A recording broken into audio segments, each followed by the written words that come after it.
Então, da última vez nós trabalhamos a questão da língua, né, com o primeiro trecho do retrato do artista, mostrando, né, tentando captar um momento inaugural que Joyce considera ele mesmo, né, da sua entrada em La Língua e como ele a aprendeu, né, a partir daquele encontro com, né, do pai contando aquela história, o nomeando como Baby Too Cool e a mãe o introduzindo na musicalidade da La Língua com Tralalalala Lady, né?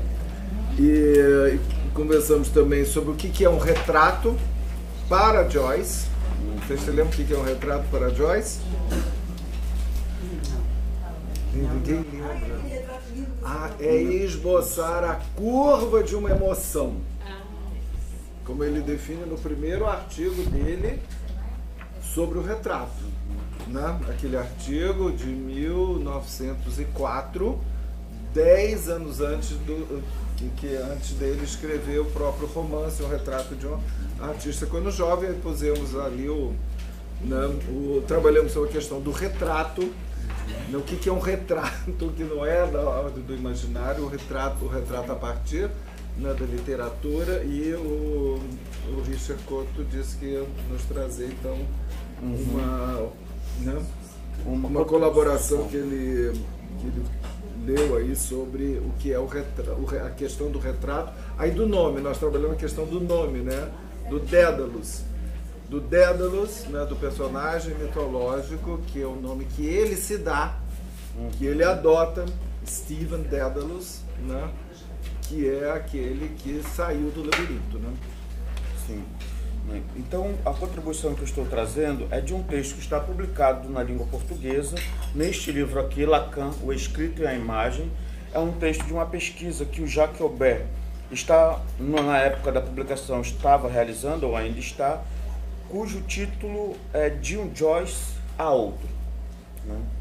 E ele traz uma coisa bem interessante sobre a questão do retrato, quando ele diz que o Joyce tenta fazer um retrato da verdade, né?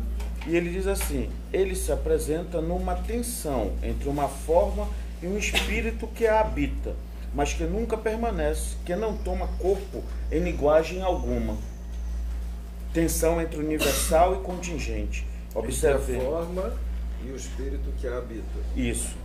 Observemos que o acesso à verdade se faz pela analogia e não pela dedução. É a colocação que o Aubert faz. Mas o que eu falei do que, né, ele traz uma contribuição bastante interessante, até na forma como Joyce escreveu pela primeira vez o nome Dédalus. Mas só queria pegar só um comentário aqui. Sim. Quando ele diz que é o retrato, é o quê? É a escrita de uma verdade?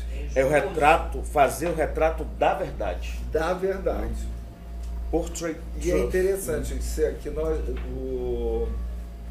a busca da verdade, né, que Lacan situa como uma historisterização, né, que é a forma que cada um vai ficcionalizar na análise a sua verdade, né? Podemos dizer que é o propósito de Lacan nesses primeiros textos dele, em que ele vai se retratar, né? E vai colocar, como a gente falou, a sua missão artística, utilizando toda uma linguagem, né, emprestada da mitologia judaico-cristã, principalmente cristã, né? E que a partir dali ele vai tentar traçar a sua verdade. E para ali, porque depois de Ulisses em diante não se trata mais questão da verdade. É outra coisa. É um trabalho sobre, podemos dizer, o inconsciente real, a questão da língua, não é mais talvez a busca dessa verdade, né? Então é interessante que a questão do retrato é uma questão da verdade, né? A verdade como historisterização, história, né? Sim. E aí eu posso ir para a questão Por uma tensão entre a forma e o espírito que a forma e o espírito que a habita, né? E que o Aubert vai também trabalhar muito nesse texto, e é uma coisa que eu acho que interessa muito ao Quinet, é ele mostrar que, como em um retrato do artista como um jovem, o dramático vai ser definido pelo personagem, né, pelo próprio Joyce, como a mais elevada das três formas de arte. Né? Então, ele disse que o Joyce coloca essa carga dramática, né, principalmente no retrato. Né? E aí vem uma influência muito grande, quer dizer, podemos aproximar da grande, talvez, influência que o Joyce vai ter para a sua construção literária, que vem do teatro, incrivelmente, que é Ibsen. Né? Ibsen. Né? Ele vai beber, ele vai dizer que Ibsen, por exemplo, é maior que Shakespeare. Né? Ele diz isso com todas as letras. Na Shakespeare ele ficava louco, ele tinha umas verdadeiras debates com o irmão dele, Stanislaus, porque o Stanislaus ficava lutando. Mas o Shakespeare nada. Né? Quem é bom mesmo é Ibsen. Né? Ele chegava a Mas afirmar essa isso. discussão aparece no retrato e no Stephen King. Aparece sim, né? E na biografia é muito bem detalhada pelo Richard Ellman. Né? Mas ele falou sobre o Dédalus? O Dédalus, tá? Rapidamente. Eu vou ler só para a gente ter uma apreensão melhor. Encontramos, um certo momento, no discurso de Joyce, outra falha, aquela do nome do pai da arte. Esse nome, que falta na identificação do drama, da vida e da arte, é o nome próprio com o qual Joyce vai logo se revestir de modo bizarro, ele diz. Dédalus, ou melhor, eu acho, Dídalos, né, para retomar a ortografia que ele manterá em Stephen Hero e em certas cartas de 1904, onde ele assina como Stephen Dídalos. É esse nome que ele colocará embaixo de sua primeira novela, As Irmãs, The Sisters, publicada nesse mesmo ano em um jornal de Dublin. É também esse nome que se espera encontrar como assinatura da obra acabada. Né? E aí ele mostra a grafia, né, que eu não sei se você já tinha visto. É aquele A com E junto, né? Aquele A com E junto. Né? Que o som é D também, né? Joyce havia feito a mesma alusão silenciosa a esse Dédalus, ou mais exatamente, a Dédalus no comentário de um quadro, né? Esse homo da Royal Hibernian Academy. Diz ele, o drama fez sua aparição na escultura no dia em que o artista separou os pés de suas estátuas. Essa é a frase do Joyce. Ele retoma aí a tradição que remontava a Heródoto, retomada na época moderna por Winckelmann ou por Hegel, cuja obra provavelmente ele a encontrou, para apontar Dédalus como autor do gesto inaugural, não somente da escultura, mas também, como acabamos de ver, da poesia em sua essência dramática, ou seja, em sua essência de ação-ato, de ato na ação. Dédalus restitui à vida o que esclarece a observação de um retrato do artista de 1904, sobre a doutrina viva da poética, né, que você leu aqui. Ali onde se está sob o efeito mortal do significante, a estátua permanece viva. Dédalus faz entrar na vida e em seu enigma. O que isso tem a dizer? Ele pergunta. O próprio Jacques Aubert. Pode continuar a leitura? Sim. Segundo...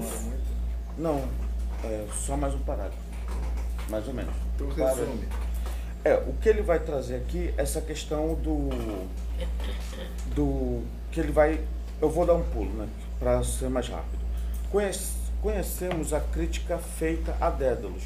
Com os seus autômatos, abre-se a possibilidade, o perigo de que as imagens do corpo, desapareçam. Essa é outra maneira de dizer que o autômato está do lado da analogia e do imaginário, ao passo que a imobilidade da estátua faz com que se apreenda a vida nela, com sua parte de verdade.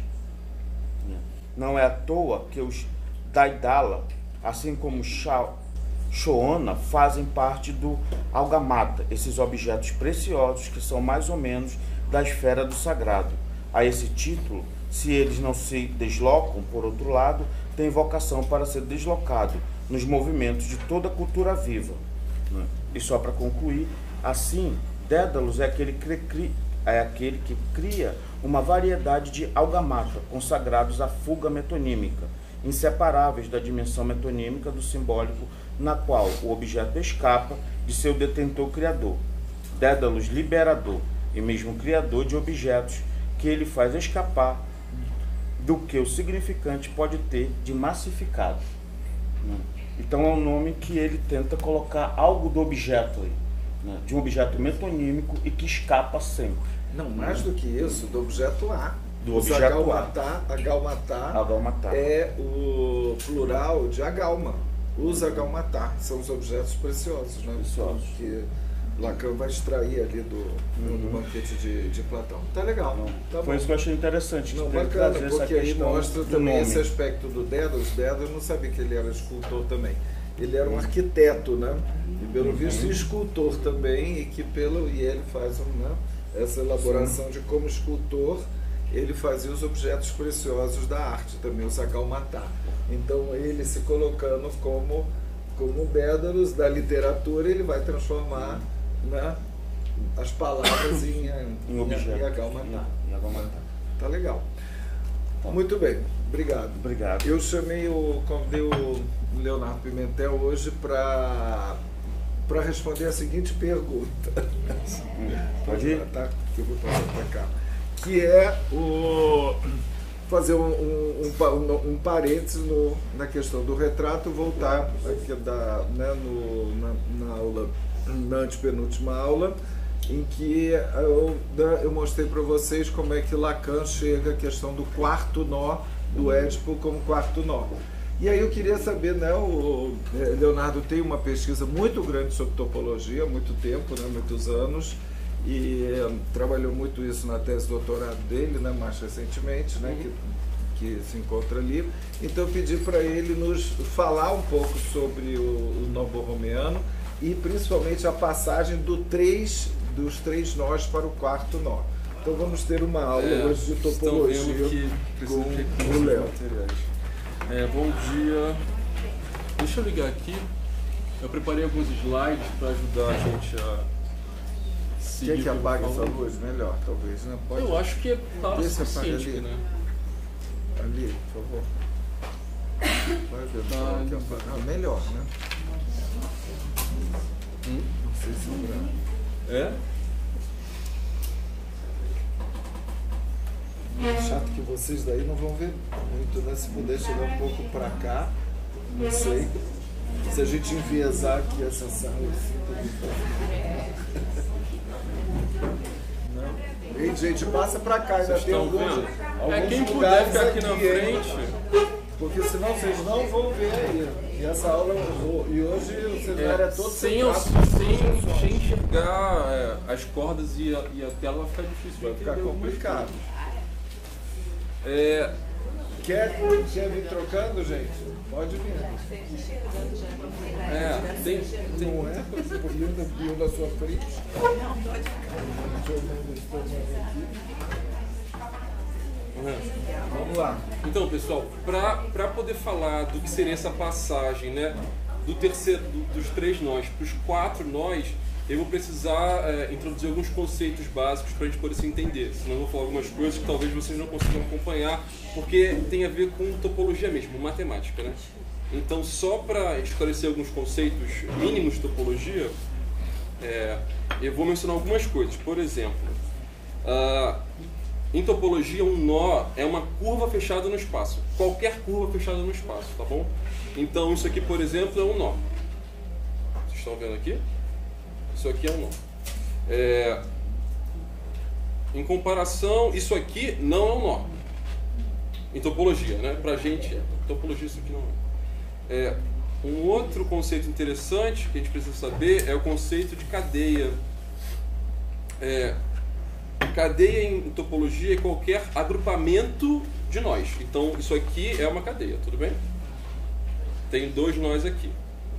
Isso aqui são dois nós também fazendo uma cadeia. Não importa que elas não estejam entrecruzadas. Deixa eu ficar de pé, talvez vocês enxerguem melhor.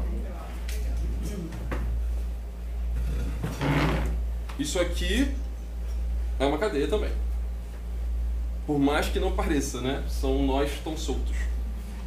existe uma pequena diferença. Aqui a cadeia mesmo é não entrelaçada. Não entrelaçado, é só um agrupamento. A cadeia é qualquer agrupamento de nós. Não importa se eles estão passando um por dentro do outro ou não. São duas cadeias. A diferença é, tem até aqui o nome, né? Não trivial. A diferença é, isso aqui é uma cadeia não trivial. É o nome matemático disso daqui. Quer dizer o quê? Quer dizer que existe uma penetração de um nó dentro do outro. Tem um cruzamento aqui. Em comparação, essa cadeia aqui é uma cadeia trivial.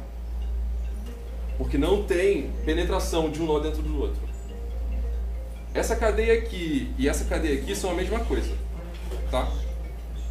Isso aqui é uma cadeia, isso aqui também é uma cadeia. Posso dizer isso. No caso é uma cadeia trivial, uma cadeia sem cruzamentos. Isso é o básico para a gente poder começar a estudar, enfim, a questão dos nós. Eu vou falar bastante de topologia, de matemática em si, tentando articular isso, né, também com a psicanálise. Mas a isso ideia... que a gente espera. Pois é, a ideia é justamente... Bom, então. A ideia é justamente poder dar recursos teóricos a vocês para poderem estudar até a obra do Joyce depois. Pelo que o Kina falou, vocês vão começar a estudar o Seminário 23 depois, né? Olha, nós estamos... O negócio é o seguinte, se a gente for direto ao Seminário 23, a quantidade de referências que Lacan faz a coisa que a gente nem leu em Joyce, eu acho que não tem sentido. Por isso que eu tô, vamos devagar, vamos no Joyce, já pegando alguns comentários, inclusive de Lacan, né, para dar subsídios para a gente entender o que ele está falando. Essa a ideia. Vai ser longo esse seminário, então, né, para a gente ir com calma. Tá, então vamos começar com a cadeia que vocês estão acostumados já, né? Que é essa cadeia aqui, que é uma cadeia não trivial. E essa cadeia tem uma coisa que se chama em topologia propriedade borromiana. A propriedade borromiana quer dizer o seguinte: em qualquer cadeia, qualquer que sejam os nós que você pegue 2 a 2, eles têm que ter uma ligação que é uma ligação trivial. Então, vamos pensar, olhar aqui para a imagem que eu coloquei. Escolham, por exemplo, 2 deles, quaisquer deles. Verde e azul. Verde e azul. Se você olhar, eles têm um agrupamento que é um agrupamento trivial. Eles estão só sobrepostos, eles não estão cruzados. Agora pega outros 2, quaisquer. Vai dar no mesmo. Segue o vermelho e o azul, vocês vão ver que está um sobre o outro só. Não tem cruzamento. Apenas aproximação. Só estão um sobre o outro, só isso. Isso, o fato de quaisquer 2 nós estejam agrupados de maneira trivial, quer dizer que essa cadeia tem uma propriedade borromiana. Essa cadeia, mesmo assim, ela fica presa, né? Tem uma delas aqui. É a mesma cadeia. Então toda cadeia não trivial tem propriedade borromiana? Não. O que acontece essa cadeia aqui, por exemplo, essa cadeia tem uma outra propriedade que eu vou falar em seguida. Mas a primeira que eu quero mencionar é a propriedade borromiana, que é essa. Se você esquecer que tem esse azul aqui, vocês vão ver que os 2 nós estão soltos. Mas a cadeia inteira não está solta. O que é o mais curioso, né? Uma cadeia com 3 nós, sendo que se você pegar os 2 a 2, todos estão soltos, mas a cadeia inteira está presa, está amarrada. Por isso que ela é uma cadeia não trivial. Porque a cadeia está amarrada, mas se você pegar quaisquer 2 nós, eles estão soltos. Então essa é a primeira propriedade que é interessante de estudar. A outra propriedade é uma propriedade chamada de browniana. Eu falei, hoje assim, tem muitas referências matemáticas. Aprendendo vocabulário. Propriedade o quê? Browniana. Browniana. Essa propriedade tem a ver com o número de cortes da cadeia. Ela diz o seguinte: uma cadeia tem propriedade browniana quando o número mínimo de cortes, que é aquele micron que está lá em cima, é igual ao número máximo de cortes suficiente para separar toda a cadeia. E isso tem que ser igual a 1. Ou seja, se você der um corte na cadeia, ela tem que se separar. É isso que a propriedade browniana significa. O Lacan fala disso o tempo inteiro, né? No seminário 21, 22, só tem uma uma coisa que eu acho curiosa, né? Por que ele insiste tanto em falar que essa cadeia especialmente tem essa propriedade que se você cortar qualquer lugar da cadeia, qualquer nó que seja, ela inteira se desfaz. Quando ele fala disso, ele está falando do quê? Da propriedade browniana. Ele, obviamente, ele não cita, né, o que a propriedade matemática, mas ele está falando disso daqui. Na verdade, a cadeia que a gente está estudando aqui, essa cadeia aqui, que ela tem esse nome aqui em matemática, né, essa notação, essa cadeia tem as duas propriedades, a borromeana e a browniana. Então, nessa cadeia, quaisquer dois nós, eles estão não presos um ao outro, e ao mesmo tempo, se você cortar qualquer um deles, tudo se desfaz. Tudo bem? Essa cadeia, o Lacan chama de nó borromeano, nó borromeu. Ele dá vários outros nomes para ela também. Ele chama de cadeia nó, ele chama de vezes só de cadeia. Quanto à nomenclatura, vocês podem escolher o que vocês acharem mais fácil para poder trabalhar. Então a propriedade borromeana não é o fato de se você cortar um nó, ela se desfaz. É browniana. Isso é browniana. Mas geralmente as pessoas falam... Sim, a gente acaba falando como se fosse sinônimo. Como se fosse sinônimo.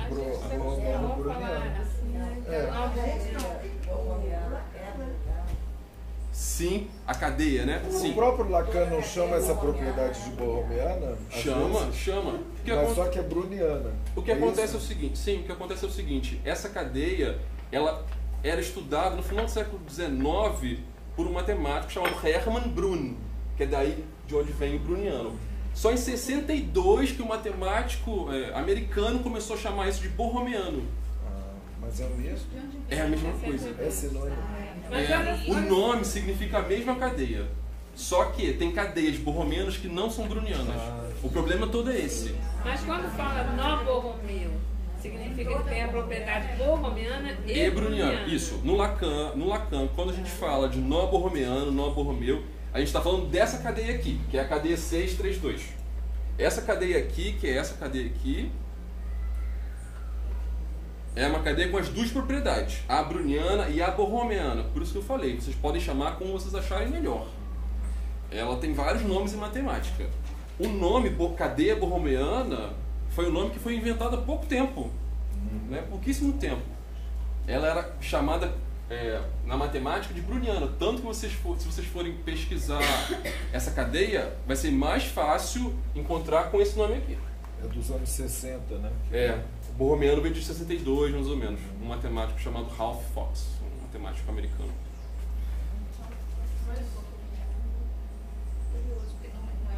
Não. Borromeano é uma referência à família Borromeu, a família da Renascença italiana.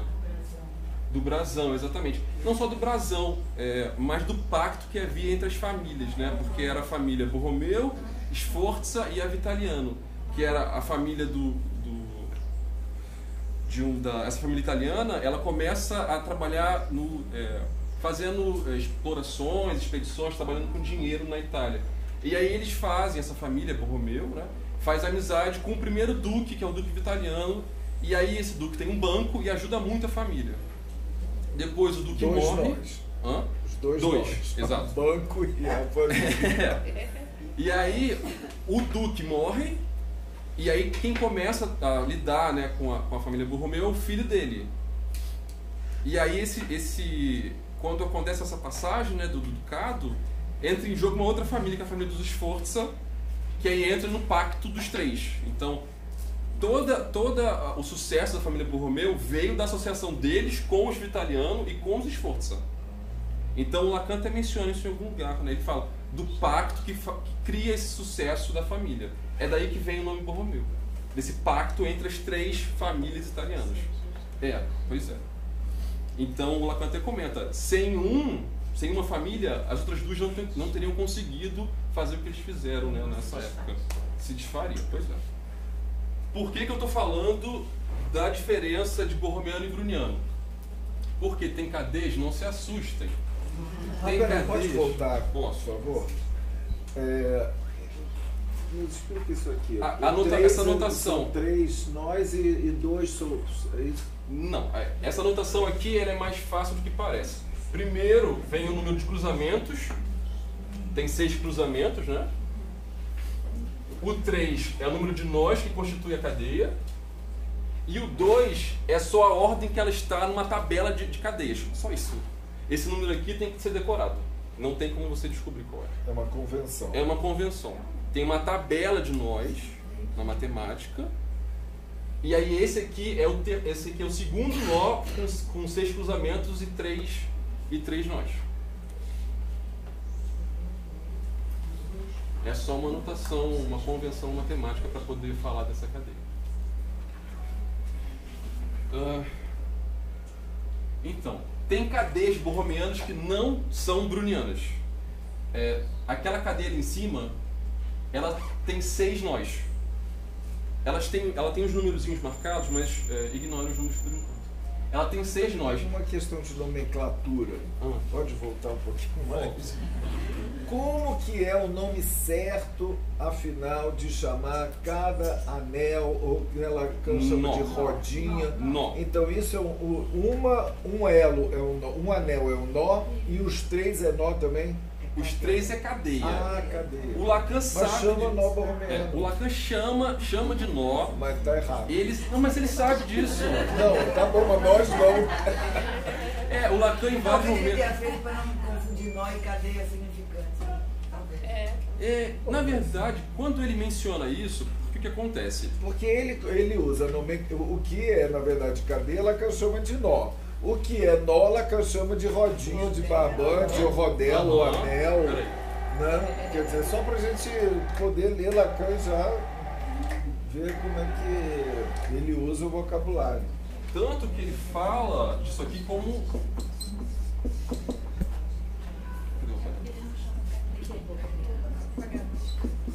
Tá aqui. Tanto que ele chama isso aqui de uma cadeia nó, assim, tudo junto. Achenou.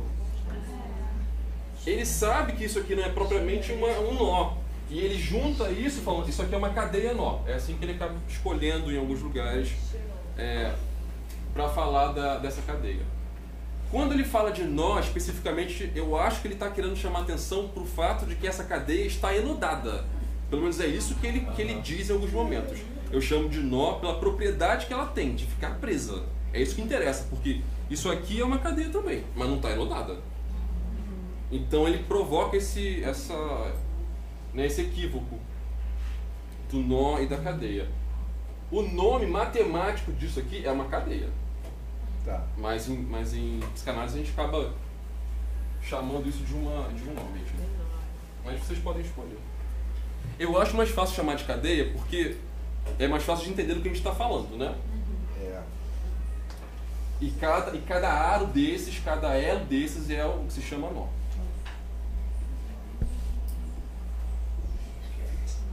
No caso dessa cadeia aqui, se vocês tiverem a paciência, né, de olharem lá em cima, vocês vão ver que essa cadeia, quaisquer 2 nós, eles estão agrupados de maneira trivial, ou seja, eles não se cruzam dentro do outro, lá em cima. Então é uma cadeia que tem propriedade borromeana. E ela é presa. Essa cadeia, se vocês construírem, ela está presa. Ela não é browniana por quê? Porque você pode fazer vários cortes nela até desfazer. Então, para você desfazer ela com um corte só, você tem que cortar especificamente aqueles 2 nós ali do centro. Estão vendo que tem o númerozinho 1? Se não cortar aquele ali, ela não se desfaz. Então, se você cortar, lá em cima tem a setinha. Se cortar os anéis 1, ela se desfaz. Se você cortar, por exemplo, qualquer anel 4, você chega numa outra cadeia intermediária, depois de uma outra, até conseguir desfazer toda a cadeia. A cadeia borromeana, você teve que cortar vários nós para poder ela se desfazer, não entendi. Não, depende. Em matemática ou no Lacan? Pro Lacan, na matemática, sim. Na matemática é igual freudianos e lacanianos, né? Nem todos freudianos são lacanianos, mas todos os lacanianos são freudianos. É a mesma coisa com isso aqui, né? Toda cadeia browniana é borromeana, mas nem toda cadeia borromeana é browniana. Mas o que é cadeia borromeana? Só isso, que é uma cadeia na qual quaisquer dois nós eles estão agrupados de maneira trivial. Então essa cadeia aqui é uma cadeia que tem essa propriedade borromeana, mas ela não tem propriedade browniana porque o número mínimo de cortes é 1 e o número máximo de cortes é 3, para desfazer a cadeia toda. Vamos em frente. Isso aqui é só um exemplo de uma construção de uma cadeia borromeana e browniana, né, de maneira genérica. Se vocês pegarem uma cadeia qualquer, vocês vão ver que você pode fazer, né, a cadeia borromeana, como a gente está acostumado a ver. A gente pode estirar ela e provocar a criação dessa cadeia aqui esquisitinha, né? Onde você tem dois aros e uma orelha, lá que eu chamo de orelha, aqui no meio. Eu posso colocar qualquer número de orelhas aqui no meio, respeitando esse modelo de formação, que eu vou criar uma cadeia browniana no final. Quer dizer, um azul, você pode repetir? Eu posso fazer vários desses aqui dentro. Do azul. E deixar as desde que tenha esses dois aros aqui no final, você pode colocar qualquer número ali no meio. Tá vendo? Ali são os 1. Aqui, ó, é o N, o verdinho é o N e o vermelhinho é o 1. No meio eu posso botar qualquer número de nós. Que essa cadeia continua amarrada de maneira borromeana e browniana mesmo. Cortou um, sai. Se cortar, sai tudo. Não importa qual deles você corte. Se cortar um, vai soltar tudo. Porque são dois assim.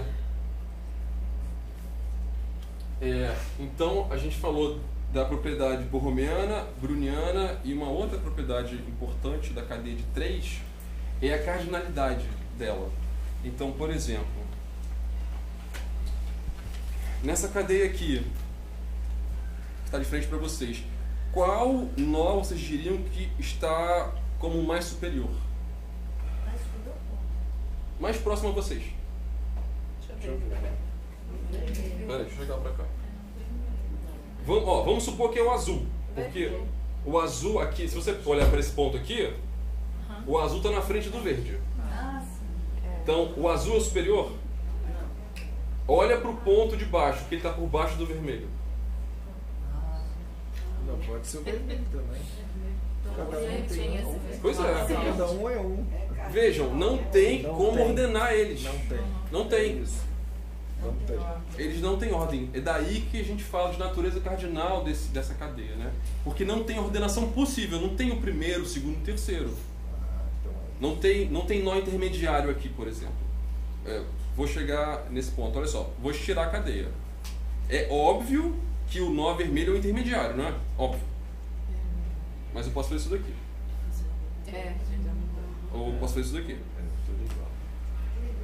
Então você não tem como distingui-los a não ser pela cor, por exemplo. Pela cor, exatamente. Ou pelo número. Ou a cor ou o nome. Qualquer forma de nomeação do nó cria essa propriedade de distingui-los, né? Mas a princípio, se fossem todos pretos, todos qualquer cor, você não poderia dizer quem é quem. São indistinguíveis. E eles não têm ordem.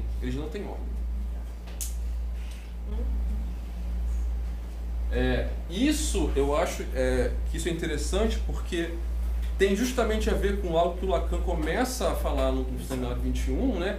Da equivalência de valor dos registros. Porque, vejam, essa cadeia aqui, que ele usa para representar, né, os 3 registros, coloca em jogo a cardinalidade da cadeia. Ou seja, não tem o nó mais importante nessa cadeia aqui, nessa cadeia de 3. O vermelho não é o mais importante, o azul não é o mais superior, não tem nada disso. Todos têm o mesmo valor aqui dentro dessa estrutura. Quando ele fala disso, ele até brinca, né, no Seminário 21, que ele fala assim, para o auditório, né? Vocês entenderam, mas erradamente, que eu criei uma progressão dos registros. Porque a gente até consegue fazer essa leitura, né? Como se houvesse um primeiro Lacan que falasse muito do imaginário, depois uma prevalência do simbólico, e no fim de tudo, o ultimíssimo Lacan, que é o Lacan do real. Onde o que mais importa é o real. E nesse momento aqui ele está dizendo, na clínica até a gente pode pensar nisso. Mas nos registros em si, todos eles são importantes. Eles têm o mesmo valor. É claro que clinicamente a gente pode pensar, né, qual seria o nó prevalente, até porque eles trabalham através da fala, simbólico, né? Então acho que a gente pode pensar isso. Mas fato é que na estrutura o que importa é que todos tenham o mesmo lugar. Então isso é a primeira ligação que tem, né, assim, importante, de uma propriedade da cadeia com o que o Lacan fala no Seminário 21. Uma outra coisa que é interessante... Cardinalidade é isso, todos têm o mesmo valor. Só importa o número deles, eles não têm ordem, né? O que importa é que tenha 1, 2 e 3, só isso. Não tem primeiro, segundo, terceiro. Onde Isso. o Lacan trabalha exatamente? Você se lembra? Na aula tem que ver qual o dia dessa aula. Da caixa. Posso te falar. Uma outra coisa que é importante é pensar nessa existência da cadeia, que é uma existência totalmente condicional. Porque vejam, se a gente pensar que desses 3 nós, 2 sempre estão soltos, como diabos que essa cadeia fica amarrada? Como isso acontece? Essa cadeia ela tem essa propriedade, ela só existe se tiver mais de 3 nós. Menos do que 3, não é possível construir uma cadeia com as propriedades browniana e borromiana. Não é possível. Você pode até falar, Leonardo, mas essa cadeia aqui... Estou indo rápido demais, gente, com os nomes matemáticos? Não? Então, tá bom. Você pode me falar, poxa, Leonardo, mas essa cadeia aqui é uma cadeia que teria alguma propriedade borromiana porque ela não está ligada de maneira entrecruzada. Mas isso daqui não é uma cadeia amarrada, tá vendo?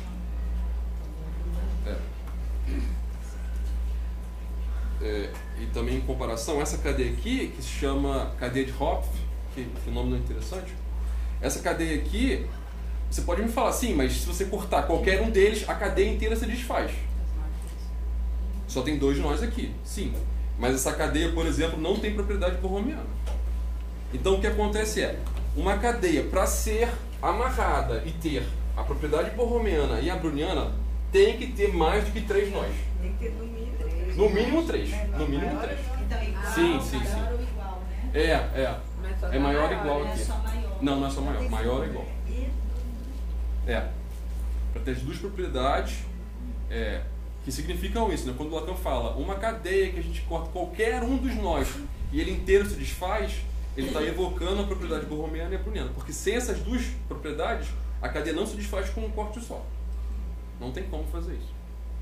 Então aqui coloquem aqui um tracinho embaixo para significar o igual.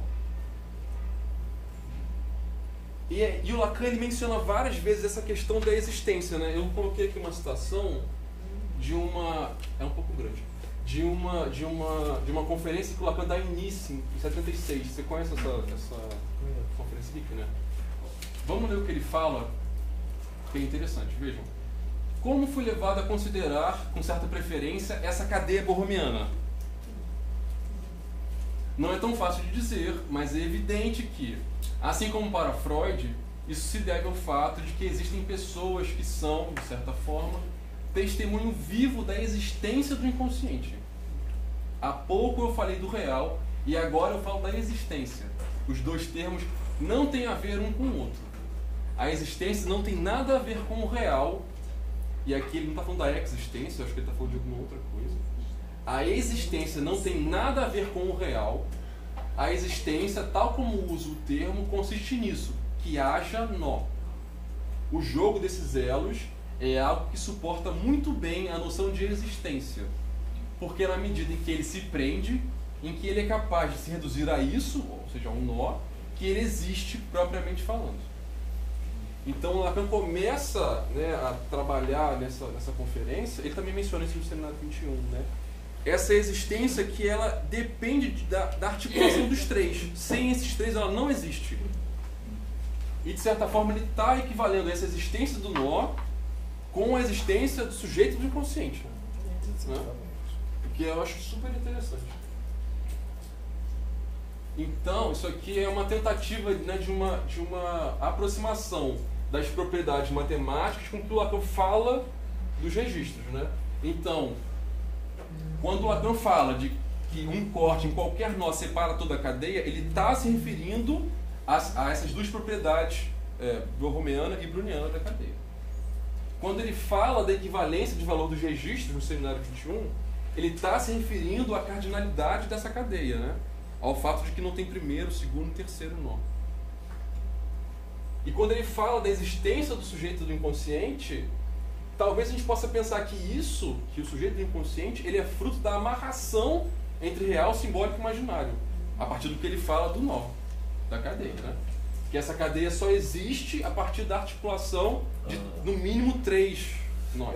Eu só faria uma observaçãozinha que, a partir de um determinado momento, principalmente a partir do seminário 20, Lacan substitui o termo sujeito do inconsciente para fala a ser. Para fala a ser, par l'être, que eu escrevo como fala, tracinho a, tracinho ser. Porque o sujeito do inconsciente em Lacan, ele é falta a ser. Né? E o par l'être, né? Que o fala a ser, ele, muito legal isso que você falou, ele é ligado à existência. Ele é ligado à existência, é ligado já ao conceito do inconsciente como na língua e ao corpo falante.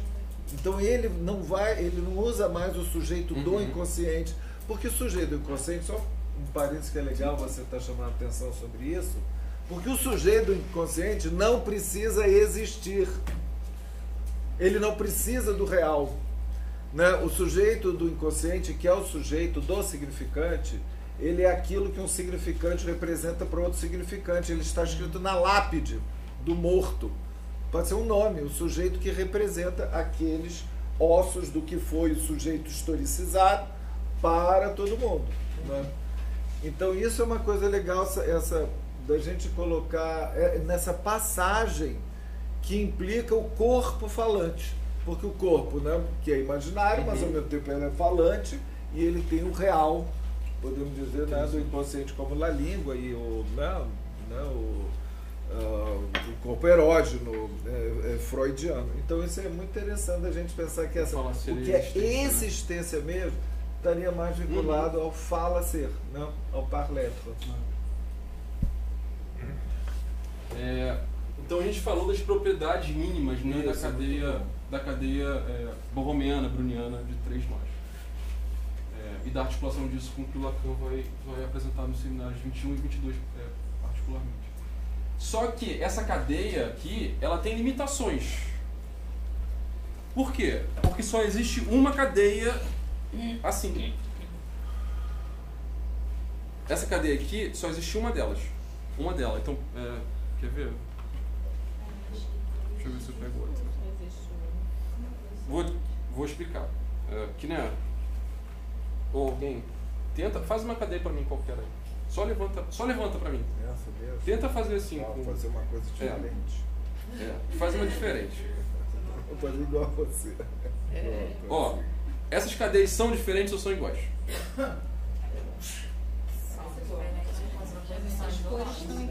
São diferentes. São diferentes, né? A resposta é essa. Que né? Puxa aí. Aqui fica igual. Não, deixa como você tá. Deixa assim, tá bom. Ó, são diferentes? Não. São iguais.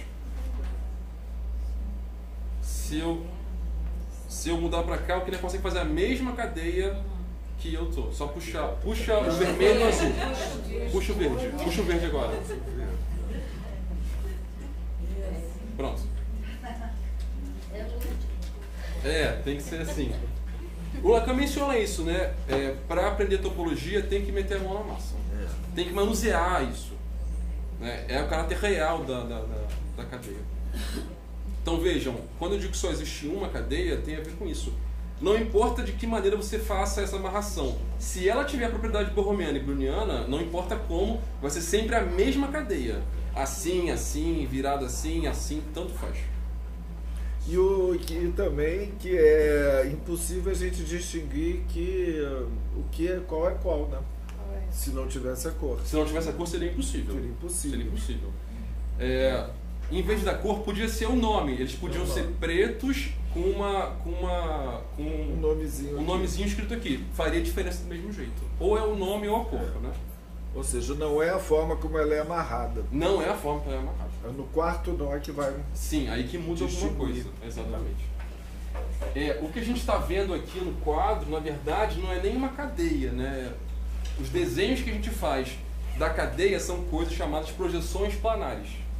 Então, isso que vocês vão encontrar nos seminários são projeções planares. Por quê?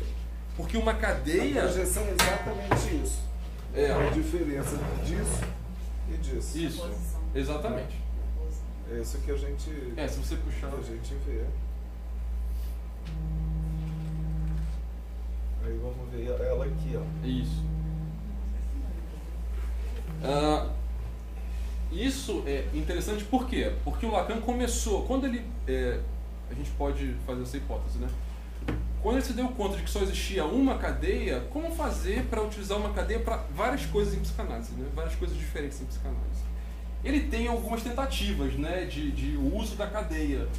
Uma delas tem a ver com o que ele menciona no seminário 22, que é a giria que ele fala, né? Vocês lembram de ter visto isso já, lido isso? Ele fala de cadeia levógera e cadeia destrógera, né? É isso mesmo. O que é isso? Olha só, quando a gente tem uma cadeia, e lembre, uma cadeia ela tem que existir no espaço tridimensional, ela tem que ser assim, ela tem que ter um corpo. Quando você projeta ela no plano bidimensional, você pode criar duas cadeias diferentes. Que só existem no papel, não existem no espaço tridimensional. Então aqui vocês vão ver que tem duas maneiras diferentes de projetar a mesma cadeia. Uma levógera, né? Uma que tem um giro para a direita e uma que tem um giro para a esquerda. O nome disso em química é quiralidade, mas o Lacan usa o termo giria. Só que eu nunca vi esse termo em nenhum outro lugar. Isso é a invenção dele. Giria, Então, quiralidade fica mais fácil de encontrar. Girou, né? Exatamente. Da onde vem essas quiralidades e como entender? Porque talvez seja um pouco difícil de olhar, de entender só com essa imagem aqui. A quiralidade é a mesma coisa que acontece com as nossas mãos. Se vocês forem pensar sem olhar, vocês vão me dizer que a mão direita é igual à mão esquerda de vocês, né? Salvo algumas exceções, mas no geral a sua mão direita é igual à mão esquerda. Acho que é parecido. Sim, mas tem 5 dedos, né? A mesma estrutura, né, gente? Umas tem umas pintas a mais, né? Não, claro. para não psicanalista. Não, para não psicanalista. Pois é, então, por causa disso daqui. Então, o que acontece? Na verdade, as nossas mãos, elas são quirais. Elas têm uma imagem que é como se fosse refletida no espelho, né? O mais extremo é o mindinho, aqui o mais próximo é o polegar. Se você tentar supor que elas são iguais e botar uma sobre a outra, não fecha. Né? Não, embora elas sejam iguais a princípio. As imagens delas não são iguais. Ali em cima tem a cadeia levógera e destrógera, só para vocês compararem, né? Que você também não pode colocar uma sobre a outra. Ou seja, no plano, no papel, né, na tela, essas cadeias são diferentes. É só vocês olharem os cruzamentos, eles são trocados. Mas isso é falso, né? Porque é a mesma, né? No papel não é falso. No plano, na projeção bidimensional, isso não é... No espaço isso é falso, isso não existe. É só pensar na mão assim, né? Elas são iguais, óbvio. É falso. Agora, por que eu estou falando disso daqui? Porque o Lacan menciona, no seminário 22, uma relação entre as quiralidades da cadeia borromiana e as fórmulas quânticas da sexuação. Que é como se uma não fosse suficiente, né? Complicado o suficiente. O Surri, que era, enfim, um matemático que frequentava as aulas do seminário do Lacan, ele tem um livro, né, que foi coletado, foi criado depois da morte dele, chamado Cadeias e Nós, e lá ele mostra que existem quatro imagens para essa cadeia borromiana aqui. 4. São essas 4 que o Lacan faz equivaler às fórmulas quânticas da sexuação. Que eu confesso que eu não entendo como ele faz esse paralelo, né?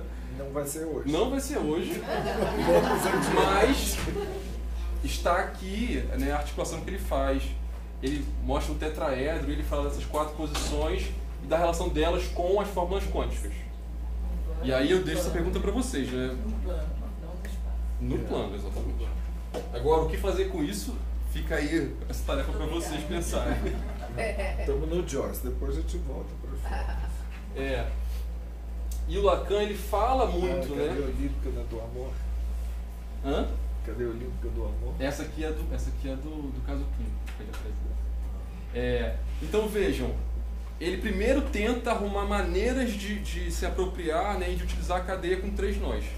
Como só tem uma cadeia, ele vai para a projeção planar. E ele vai falar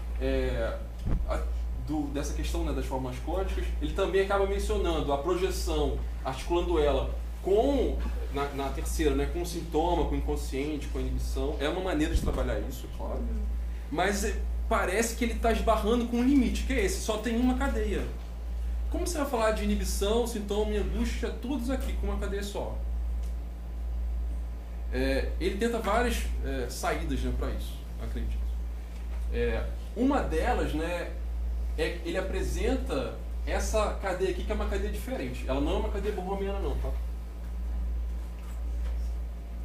Como que eu sei, sem a legenda, que ela não é uma cadeia borromiana? É só vocês olharem o modelo de cruzamento delas. Na cadeia borromiana sempre tem um por baixo, um por cima, um por baixo, um por cima, sempre assim. Aqui não é, aqui é por baixo, por cima, olha. Sempre assim, por baixo, por cima, por cima. Qualquer um que vocês pegarem vai fazer isso. Então ela não é uma cadeia borromiana. E o Lacan, ele começa a pensar essa cadeia aqui como um modelo para a neurose. Essa cadeia que ele chama de olímpica, que é uma cadeia circular, né? Olha o que ele diz no seminário 21. Suponha um caso de outro nó, de outra cadeia, né? Aquele que chamei de olímpico. Se um dos fios do barbante se rompe, por assim dizer, vocês não ficam doidos. É porque, que vocês saibam ou não, os 2 outros nós se mantêm juntos. E é isso que quer dizer que vocês são neuróticos. Então aqui, no começo do seminário 21, né, ele começa a apresentar uma maneira de pensar a neurose que não é uma maneira borromiana ainda. É uma outra maneira. É uma maneira que ele chama de olímpica. Na qual, se você corta um deles, você mantém 2 juntos. Então aqui tem as respostas, né? Se você corta o azul, você tem como resultado o real articulado ao simbólico ainda. E se você cortar os outros, você tem as outras respostas. Isso é uma primeira tentativa que ele tem de ligar a topologia à clínica. Ele faz com essa cadeia aqui, que não é a cadeia borromiana. Não é essa aqui ainda. É essa cadeia olímpica a que ele se refere. E ele deixa claro isso quando, a seguir, ele fala uma coisa sobre o Range. Que ele diz: a fobia do pequeno Range está precisamente nesse nó triplo no qual os 3 aros se mantêm unidos. E é nisso que ele é neurótico. Por quê? Tirando um, os outros ficam juntos.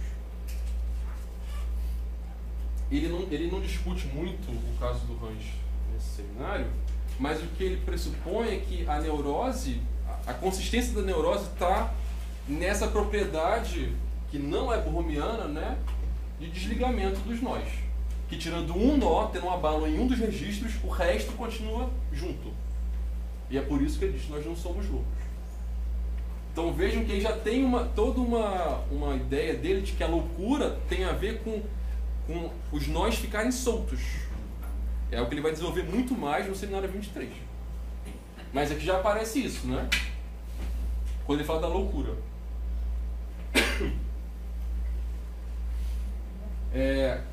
Então vejam, a cadeia de 3, ela tem limitações, né?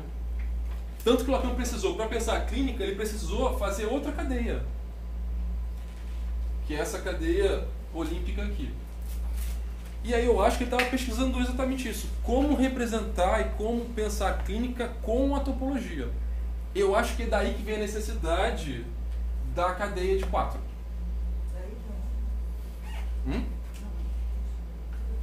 Para poder pensar a clínica. Porque quando ele estava pensando só com 3 nós, ele teve que inventar uma outra cadeia. Uma cadeia que não era uma cadeia borromeana. O Léo, ele abandona essa cadeia olímpica para negócio? Ele nunca mais menciona ela. Só em 21? Só que... É um work in progress, né? Sim. Lacan, que está passando por várias coisas. Está experimentando. Ele fazia muito o seguinte, ele mandava cartas para o Surri, para o Tomé, falando assim, amanhã venham aqui e resolvam essa questão que eu tenho. Por exemplo, exatamente assim. Quantos nós eu posso fazer, quantas cadeias eu posso fazer com 3 nós? Tem uma coletânea no site do Valá das cartas que eles trocavam. E é super curioso de ver as perguntas que ele fazia, né? O que, né? Eu não sei se você já viu essas cartas. Não, depois eu posso te mandar. É muito curioso, porque era uma demanda assim, absurda do Lacan, né? Que assim, amanhã a gente tem que se encontrar para vocês me trazerem maneiras de se fazer essa amarração. É super engraçado isso. Então, vamos falar da cadeia, né, de 4. Essa cadeia, ela é borromeana. Primeiro princípio de conversa, né? Tem 2 todos? Tem. Pode olhar 2 a 2. Pega o vermelho e o roxo, por exemplo. O roxo está sobre o vermelho. Pega o verde e o azul. O azul tá embaixo do verde. Né? Então, nessa cadeia aqui, você tem a propriedade borromeana. E, além dela, você tem a propriedade browniana também, que é aquela que está ali em cima. Né? Ou seja, que com um corte só, em qualquer lugar, você desmancha toda a cadeia.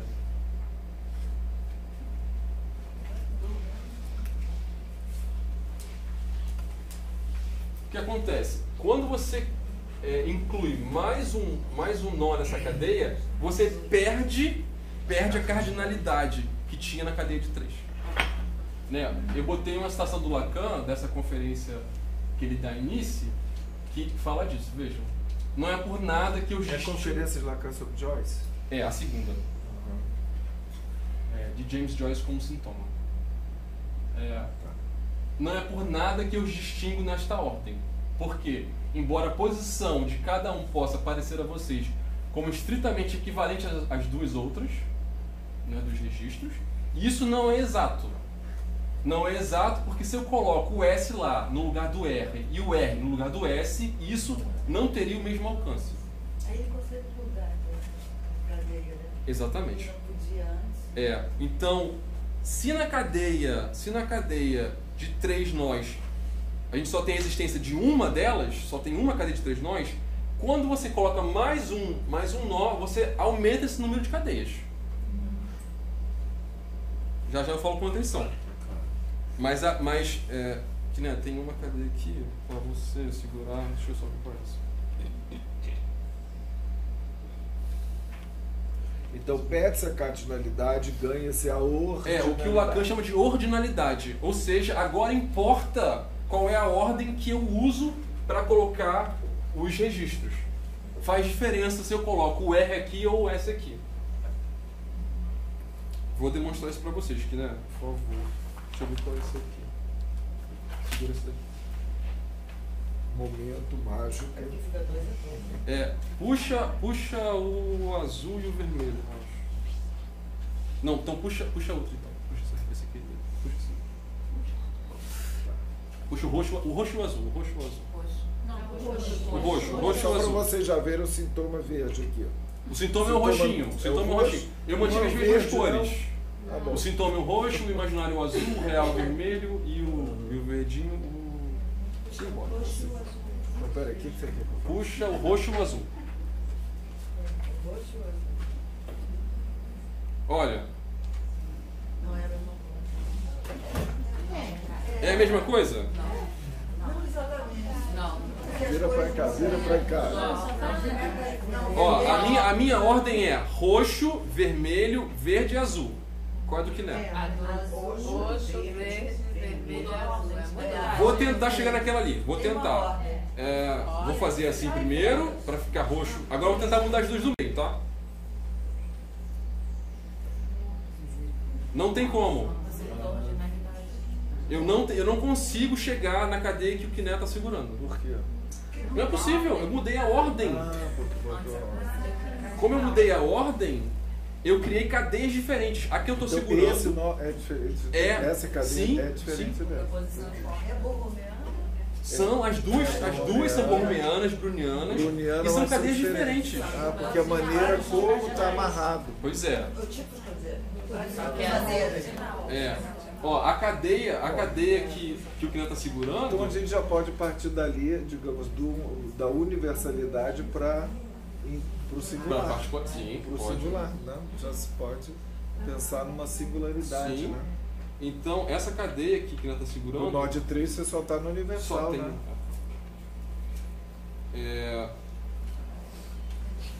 Essa cadeia que o Kina segurou é a cadeia que o Lacan mostra no seminário 23, tá até aqui embaixo. Então, a nossa impressão é que você vai pegar qualquer nó de qualquer maneira e você vai construir essa cadeia aqui. Não vai. Não vai. Se você trocar a ordem, se você trocar o lugar que você usa para começar a amarrar o sintoma, você vai chegar em uma outra cadeia diferente. Então, para fazer essa cadeia, tem que fazer ela exatamente como está no desenho. A do Joyce é essa daqui. A cadeia, essa primeira cadeia é a cadeia que o Lacan apresenta no seminário 22, que ele fala como a cadeia do Freud, a cadeia da realidade psíquica. E aqui vocês estão vendo que a cadeia que ele trabalha no 22 é diferente da cadeia que ele trabalha no 23. Não são iguais. Porque a princípio... Qual que é a realidade em si? Hã? Qual que é a realidade? Essa daqui. A cadeia do 22. O seminário 22. Porque a princípio você pode pensar, não, eu só mudei a cor, né? Só mudei a ordem.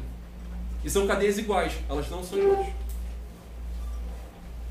Então esse é lá no RSI, quando ele fala do Freud, da realidade psíquica, do nome do 21, pai. né? No 21, sim. No 21 e no 22 tem uma parte sobre do RSI, né? isso está onde no Joyce? No Joyce? Não. Isso aqui está no seminário 22. Aquela do seminário Mas 23. esses dois nós. 21, Não, então, está no 22. 22. Não, essa figura foi eu que fiz. Mas essa aqui está no 22, tem um desenho dela parecido com ela. E essa figura aqui está no 23.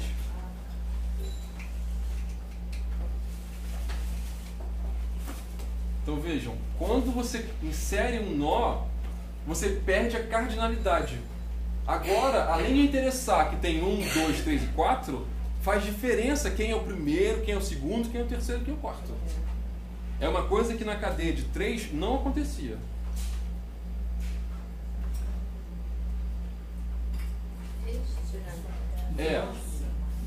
Vejam, isso aqui foi o que a gente acabou de fazer, eu aqui, né? A gente estava estirando a cadeia para chegar em outras construções dela para poder provar que elas são iguais ou cadeias diferentes. Esses dois estiramentos aqui são os que Lacan coloca no seminário 23. Tem um erro no seminário na página 21. Na página 21, o meu desenho está invertido para poder caber, tá bom? Mas na página 21 do seminário 23, o nó de cima é verde.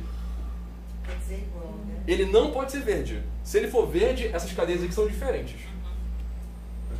Olha aqui. E essa aqui tem que ser igual a qual? Então, ele apresenta essa cadeia como um estiramento dessa cadeia aqui. Ah, mas não é. Mas não são. Não são.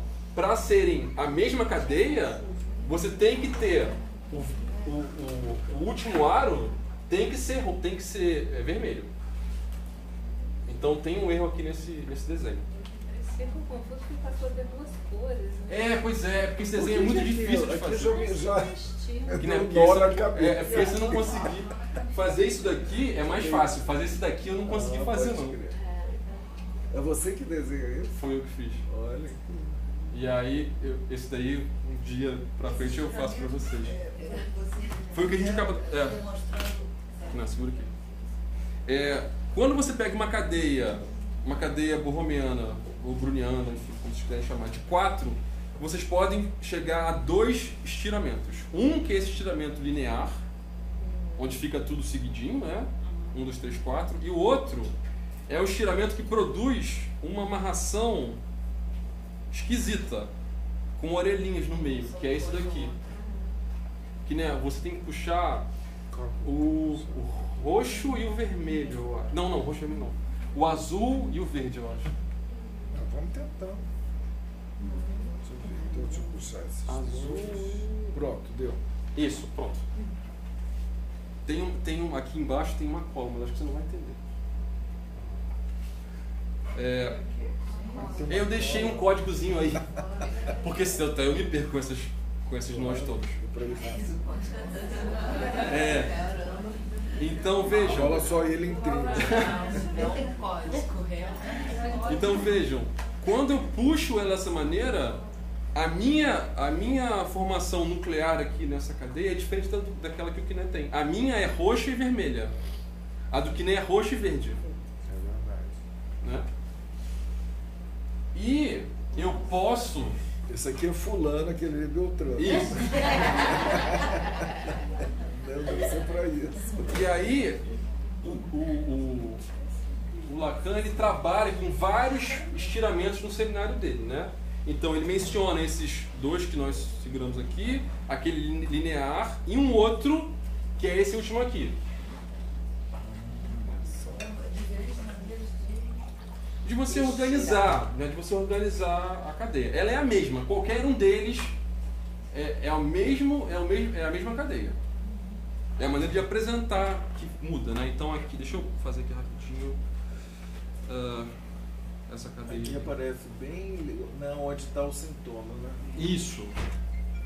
O sintoma está sempre ligado ao verde aqui, no caso. No seu, sim, porque a sua cadeia é a cadeia do sintoma. A minha cadeia não é a do sintoma.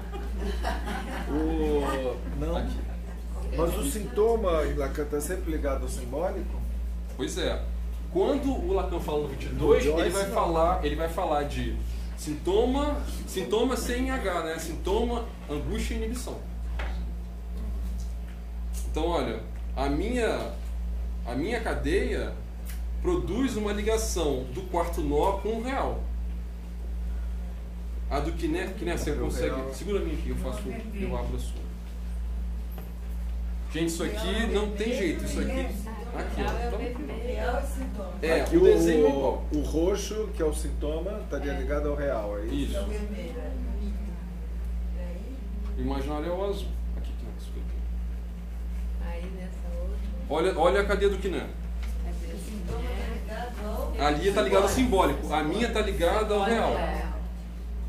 São cadeias completamente diferentes, estão vendo? Completamente diferente. Parece.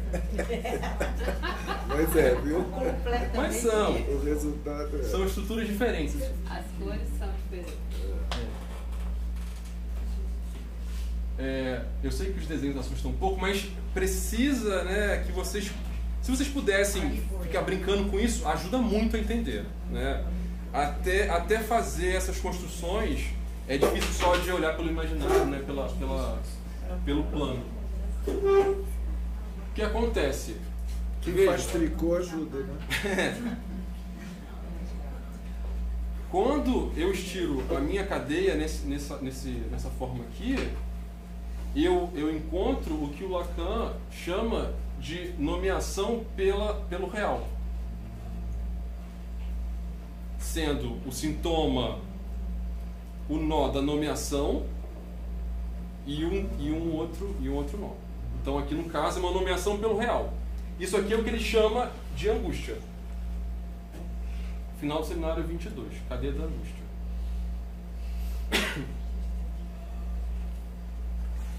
Ele vai falar de 3 nomeações. Ele vai falar da nomeação pelo real como angústia, da nomeação pelo simbólico como sintoma, que é essa cadeia que aqui nós estamos segurando. Aqui tem o sintoma. E a nomeação pelo imaginário como inibição. Por que você botou do seu pra cadeia? Vou falar disso já já. O que acontece quando eu crio essa cadeia aqui, que parece ser uma cadeia de 3, eu volto às propriedades da cadeia de 3, que é essa daqui. Aqui, se vocês pensarem que o vermelhinho e o roxinho são um nó só, são um nó só, vocês vão ver que nessa cadeia aqui volta a não importar a ordem. Ela volta a ser uma cadeia cardinal. Se vocês considerarem isso aqui como um nó só. Ela tem uma nomeação pelo real? O nó de baixo? É como se fosse um... Imagina que isso aqui é um nó só. Ele tem toda a função de um nó só. Não tem... Ele é equivalente a isso daqui, ó. Ele não tem ordinalidade. Então, assim, por isso chama de pseudo-cadeia de 3, porque essa cadeia aqui, ela tem a propriedade de cardinalidade da cadeia de 3. Não faz diferença quem é o primeiro e o segundo. Espera aí. Espera aí, não ouvi. Só te perguntar, isso é nomeação pelo real? É o que o Lacan chama de nomeação pelo real. Tá. Isso é o que ele chama de aparência de nova bourrumiana? Não sei, Vera. Aonde que ele fala isso, você lembra? Pode ser. Pode ser. Tem que ver que parte é essa. Então a nomeação... Não, essa aqui é da angústia. A da inibição eu não criei aqui, não deu tempo. A da inibição fica o roxo com o azul. Mas fica com essa propriedade também? Fica. São todos iguais. Todos com a mesma propriedade. Né? O que você ia perguntar? Se esse 4 nós amarram só real. Não. Todos amarram todos. Não, esse daí, o roxinho. Mas tem a propriedade. Ele está ligado exclusivamente ao real. Exclusivamente ao real, sim. O outro do que, né, ele Está ligado ao simbólico. Está ligado ao E simbólico. esse é borromeano. Só o simbólico? Todos são Os dois borromeanos. Todos são. E bruniano. Todos são. O Lacan ele chama, né, essas formações, né, de nomeação pelo simbólico, no caso do sintoma, pelo imaginário e pelo real. No final do seminário 22. Só que o que ele diz? Ele fala assim, ele apresenta isso no final da última aula, ele diz, o que são essas nomeações? Vamos discutir no próximo ano. E aí, ele só fala da nomeação pelo simbólico. Ele não volta a falar da nomeação pelo real, nem pelo imaginário. Então fica outra proposta de trabalho para vocês, que é pensar o que seria isso. Calma aí, não? Antes que assuste a galera. Volta lá onde? Ele tentou dar uma aula. Da angústia. Ele não fala desse, Não fala. dessa nomeação. Ele só menciona a nomeação pelo real como angústia, mas ele não fala nem do nó, nem coloca o desenho dele e nem fala o que seria isso. Essa enodamento real, ele é uma pseudo-cadeia? Não, é pseudo-cadeia de 3 só, entendeu? Com isso eu quero dizer que ele tem as propriedades da cadeia de 3. Ele tem cardinalidade. Tanto um quanto o outro. Agora, se eu voltar dessa conformação aqui para essa conformação aqui eu tenho ordinalidade. Aqui importa quem é o primeiro, o segundo e o terceiro. Ali, se você considerar que o sintoma faz um nó Apenas o real. com o outro, seja o real, o simbólico ou o imaginário, ali some a ordinalidade. Mas isso com planificar. Tá falando? Não. Aí, Aqui você também. Então me mostra aí. O que você quer ver? O quarto, se você corta, ele se dissolve. Você quer que eu faça isso? Eu não vou ter Não, que ele vai de novo. perder, ele não trouxe. Mas eu posso fazer. Eu posso trazer os meus nós, que os meus nós eles abrem e fecham. Não, mas Isso é de tesoura mesmo. Não, eu posso fazer. Não, eu achei que ele fazia isso. Não, eu tenho a cola aqui, eu consigo fazer ele de novo. Eu preciso daquele ali, desse aqui. Tá, mas aqui já tá meio tarde. Eu vou só terminar com isso daqui só. Ó, tô abrindo o nó do sintoma na cadeia da angústia. Tá.